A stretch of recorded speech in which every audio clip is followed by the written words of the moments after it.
संसारात इतकं दुःख आहे, ते दुःख एखाद्या माळ रानात गोठ्या दगड असतो, तो दगड एखाद्या ऐरणीवर ठेवायचं, त्याला घणानं मारायचं, तो एवढा तुकडा निघतो, सटकून बाजूला जातो.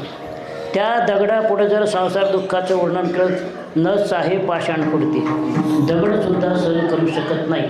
पण तुमचे हृदय सहन करू शकतात. हृदय हे दगडापेक्षा तुमचं हृदय कठीण असं ते सांगतं. एवढंच हवे. पंडित निसर्गदास एक वर्णन दोहा लिहिलं हिंदी विचार सांगतो.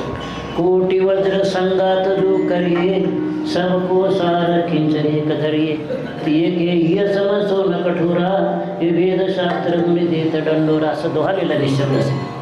इंद्राच्या हातातलं वज्र जे आहे ना, एखाद्या दगडाच्या पर्वतावर टाकलं, दगडाचं पर्वत पीठ होत होतं. पण असे कोट्यावधी वज्र एकत्र करावे, सगळ्याचा सार निवडून काढावा, सार काढावा, ते सुद्धा स्त्रीच्या किंवा पुरुषाच्या हृदयात कठीण नाही आहे.